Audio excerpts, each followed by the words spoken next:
Hi guys, and welcome back to my channel. Welcome back to the Mentorship Corner. My name is Heya Fam, and of course I'm your amazing host. If you are joining us for the first time, welcome to the family. The Mentorship Corner family officially welcomes you. We upload videos every Sunday. If I don't upload on Sundays, I will upload on Thursday. If not, I'll probably give a heads up on my social media to say why I'm not uploading. Anyways, yeah, welcome to the family, to my notification gang and my mentorship corner family. Welcome back, guys. I'm back officially. I took leave, guys. So I took leave for 2 weeks from work, and I think my brain went on like vacay mode. So I just decided to not do anything work related, and that included my YouTube channel. So that's why I was away for 2 weeks. But I am back and I've got some content. On today's video, we are going to be discussing why it is important to take a pause and to reflect. Ne? So I've broken down this video into like 3 sections. The first one, I'll be explaining what it means to reflect and what reflection really is. The second section of this video, I'll be discussing with you my garden analogy or my garden story or perspective. And then the last one, I'll be sharing with you guys 3 tips that I think will help you to just reflect and to just take that pause in your life every once in a while, just to make sure you are still on track. The first thing I want to discuss is basically the meaning of the word reflection. I know I probably have spoken about this a couple of times in my previous videos, because every time I talk about this, it's because I was living the experience. And honestly, the past 2 weeks were just that for me. It was a bit busy, but I also realized I needed to just take a pause from everything and just to go back to the drawing board and, just make sure everything is still on the right track. So the first thing we're going to be discussing, as I said, the first section of the video, we are going to be discussing the word reflection and why it is important to reflect. So basically the word reflection means it's like when you take time out and you basically process the past events that have happened in your life. It could be a past event, it could be a past experience, it could be a past, I don't know, experience, life event, but it has to be something that has happened because you are reflecting on what has already happened. So you basically sit down with yourself and you run through the proceedings of that particular event and you see how did everything happen. Let's say, for example, you were hosting a birthday party for a friend. Reflecting on that birthday party would be, okay, fine, this is how I had planned for it, these are the things that became a reality, this is what I messed up, this is what I could have done better, this is what I did better. And then basically discussing how the party went overall. You do the same thing basically with your life. The reason why it is important, it's important because it actually gives you like a heads up in terms of where you are in your life. So you need to be, the one thing about reflection, for it to actually work, is you need to be very honest with yourself.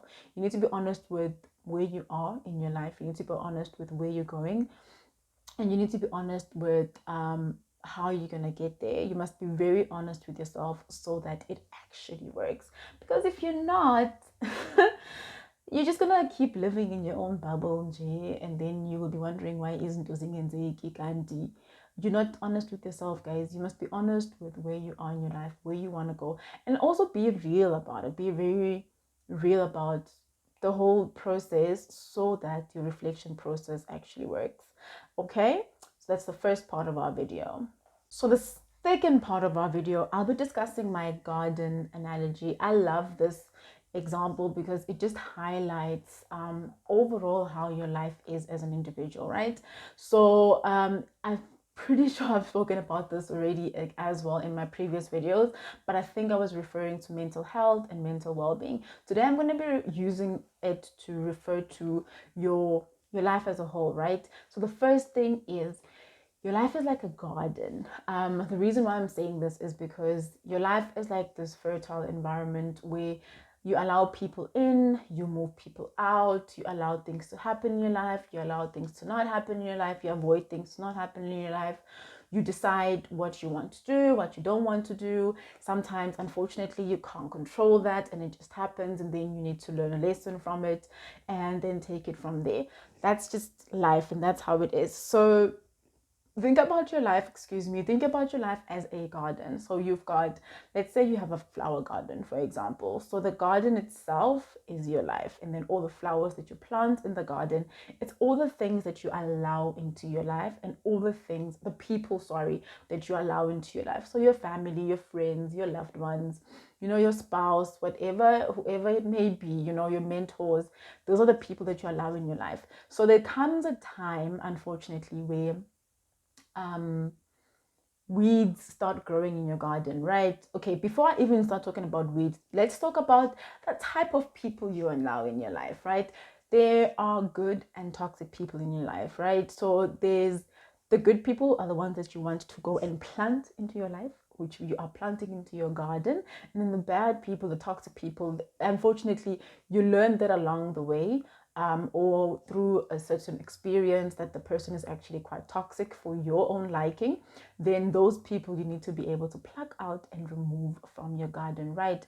And then there's also what we call weeds. There's weeds and there's insects and pests that come and attack stuff in your garden, right?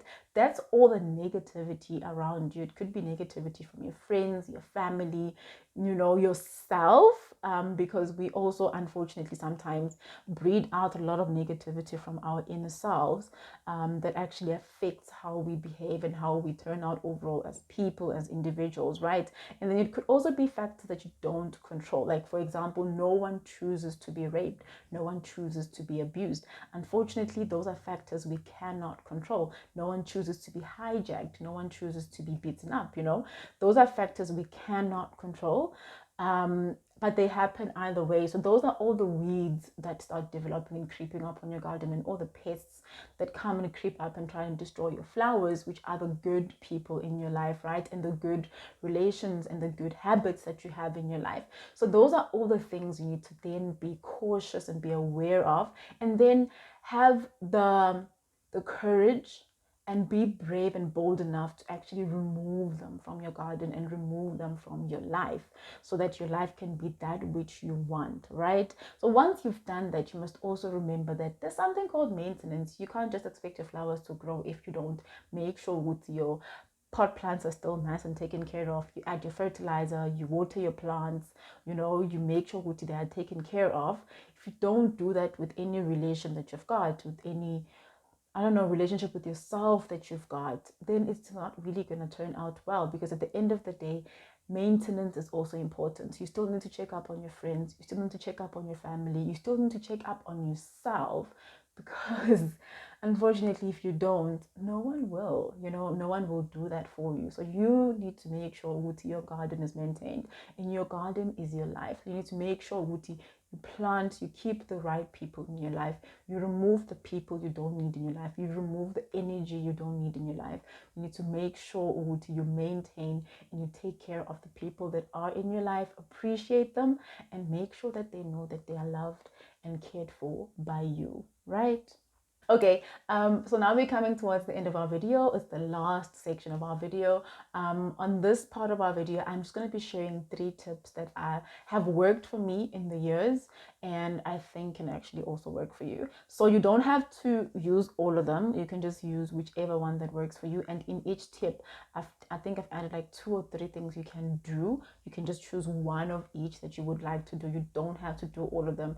It's totally up to you. Remember, it's just tips, so you can take it with a pinch of salt, adjust it, add aromat or whatever you want to add onto them, so that it actually works and is more suitable for you and your lifestyle. The first one is to journal, write, and to review. So the reason why you want to journal, you want to write down how you're feeling, your emotions, each situation you're in and whatever, and then you want to write about anything really that you want to write about, and then you want to review your goals. So remember, we spoke about goal setting at the beginning of the year, why it's important and why you need to actually keep going back and checking if you are still in line with your goals. And that's your reviewing process. I think I have a video on it, on how to review your goals like every month, just to make sure you're still in line. I'm going to add a link up here for that video. So you want to make sure you journal, write, and review your goals. The second thing you want to do is you want to watch, read, or listen to either a podcast or movie or an audiobook that you want to listen to, or watch a series that you really, really, really enjoy when you're spending time with yourself.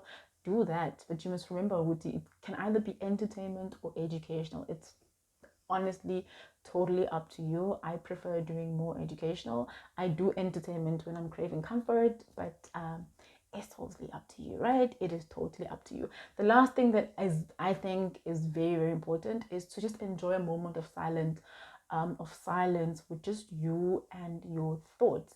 Just so I just to be in your thoughts, what are you thinking about? Why are you thinking about this? Why is this important in your world? How does this connect to how you picture your life? How does this connect to the person that you are becoming or the person that you are in the present? So make sure you add all those things. So the one thing that I'm going to say in this point is that I was listening to a podcast by Uvusi Tembawai, which I think you guys should check out. The name of the podcast is called Ideas That Matter. It was the clarity episode. He was just speaking about why it's important to have a clear picture of what you want, where you are, where you're going. So he said something very important. He said sometimes in our minds, our thoughts are basically like a messy closet. So you need to sometimes take time out, pause, and actually go back to your closet and clean and pack everything properly and put it where it's supposed to be. It's like when you have a conversation with a friend about a certain area of your life, you want to go back home and sit down and actually ponder and think about that conversation and actually tuck it away, make sure it's safe where it's meant to be in terms of your organization in your brain. I'm hoping that makes sense. But for me, it did make sense because you can't just keep going and going and going and going. At some point, you need to press pause, you need to sit down, you need to reflect, you need to check in on yourself, to check if you are still good, to check if everything around you is still good, to check if things are still going the way you want them to go in your life, and overall, you want to make sure that you are well, you are overall well. So please do check in on yourself. I try to do it every month. I normally do it towards the end of the month or the beginning of the month, but I try to always make sure that I do it every month because it also allows me to double check if I'm still on the right track in terms of my goals. From me in the mentorship corner, it is toodles, it's goodbye from now. I love you guys absolutely a lot. I am super excited. We're going to be launching our second June edition this year in June, and June is like literally a few days away. I'm super excited. I'm going to see you guys on Thursday where I will be introducing everyone I'm going to be talking to for the edition and how we're actually going to run it. And I'll be welcoming any questions that you guys may have for the people I'm interviewing, if it's going to be people that I've interviewed before, or if it's an industry you are interested in that I'm going to be discussing with that particular person. You are more than welcome to drop me a question on the comment section. Once I've uploaded the introductory video on Thursday, you are more than welcome to just type me a comment or drop me a DM on my Instagram page to just, if you've got any questions, more than welcome to help you out, to help answer those questions for you. From me in the mentorship corner, it is goodbye for now. I love you guys absolutely a lot. Please take care. Please be safe during these COVID times. Don't forget that I love you, and don't forget that you is kind, you is smart, and you is important. Bye guys.